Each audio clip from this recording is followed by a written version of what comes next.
Hi, I'm Rodi, Scratch 22, here with cheese on toast. I started working on the album Distance From You probably about the time I was finishing up the last Tourette's record, which was Who Says You Can't Dance to Misery, and that finished around end of 2009 maybe. And through doing that, I was trying to work with more arrangement and stuff for the songs. And in doing that, I was like, man, a lot of this stuff could be quite cool instrumentally as well. So I started grouping together some of my beats that could be used as instrumental music. And then I thought I needed a theme, so I looked at some of my favorite movies around that time were done by a director called Alessandro Jodorowsky, and one of his movies in particular, El Topo, I thought was just amazing visually, and so I basically set out to try and do a soundtrack of sorts to that movie. And so that gave me a bit of direction for the music I was writing, and ended up doing some kind of lost my train of thought there, bro. So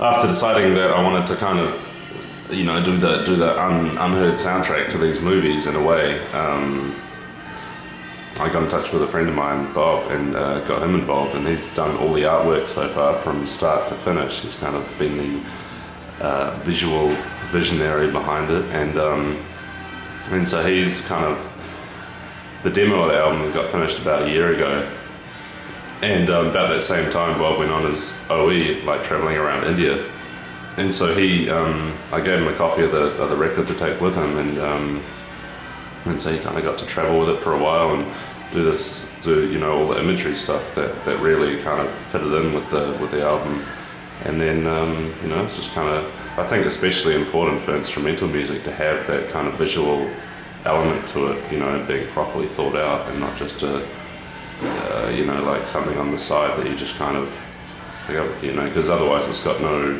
real solid identifier, so I thought it was real important to have one person doing all the art direction, everything, all the videos, all the cover art, and I think he's done a great job,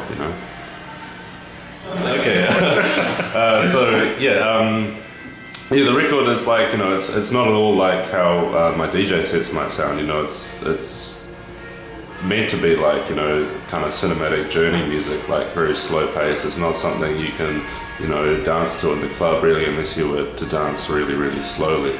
But I like that about it, I don't, like a lot of the music I listen to at home is not, club music.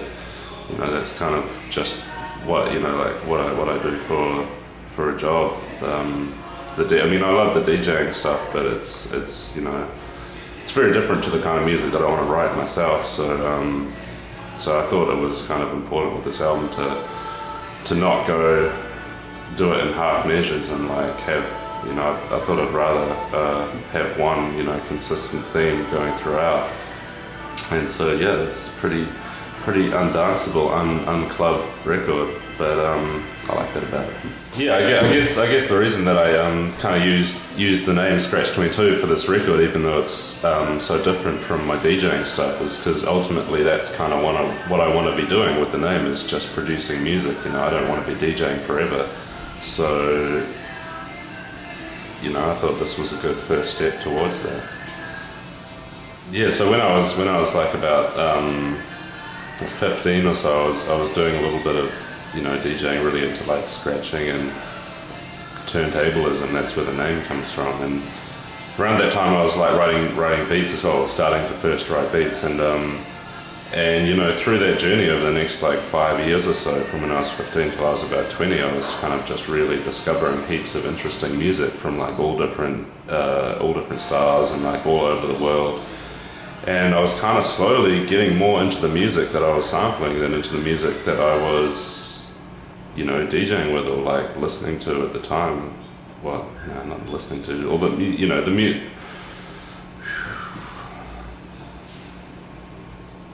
Around the time I was pretty derivative of like the classic New York hip hop sound, like, you know, Pete Rock and DJ Premier and stuff like that. And, you know, through making sample-based hip hop music like that, I was discovering a lot of cool music from all different eras and stuff. And, you know, over a few years, I became more into the music that I was sampling than the music I was trying to make out of those samples. And so around then, I kind of reevaluated my whole kind of style, you know, way of writing music and what I kind of actually wanted to be doing with it. And I started doing more kind of arrangement-based stuff and more trying to do my own thing, you know, rather than be derivative of like a certain sound. Just try to create something that was more my own.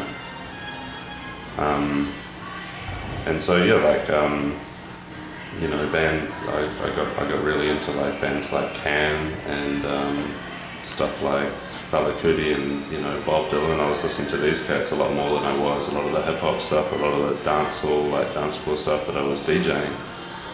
And so, you know, I kind of wanted to write something that was, for the album, that was more true to that was more true to the style of music that I would actually listen to personally than the style of music that, you know, I'd like to dance to when I'm drunk or something. You know? Like, the idea of sampling is an interesting one because it's something that's, like, often associated with hip-hop, but, you know, it's kind of a lot broader than just, you know, it's a technique that's used in one style of music, you know, it's something that's been used for, like, centuries in the art world and, like, you know, in fashion and music, even in a broader sense, you know, instead of maybe just sampling, people would call it influence or inspiration or something like that, you know.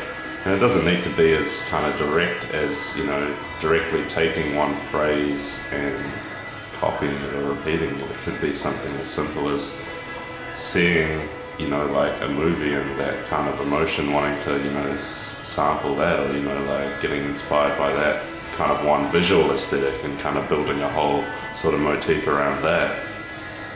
You know, or even in kind of you know, traditional non-sample based music like guitar stuff, like, you know, it could be the kind of ideology around a band that kind of, that might get sampled and reinterpreted in a different way, you know. It's like, it's basically like once something is created and out there, it's in the collective pool of consciousness, whether people like it or not, and can be used and appropriated so easily. You know, these days, it's unbelievably easy to create music just because it's so accessible, you know, like kids can have just their computer and some headphones and be an absolute world-class, you know, electronic producer or something, you know, or have a guitar and a loop pedal and create, you know, these soundscapes. You know, it's a pretty interesting time in music because anyone can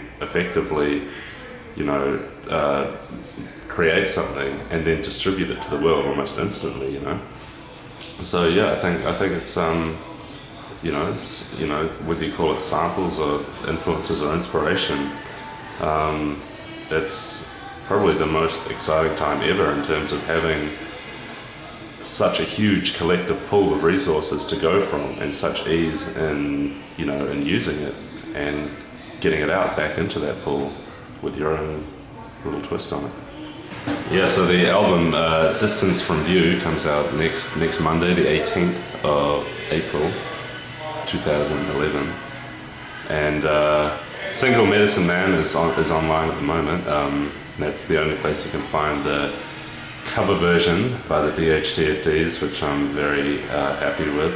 It's real cool, and yeah, I'm super geeked. I can't believe it's actually finished after like a year, maybe more than a year working on this thing. It's done. It's out of my hands.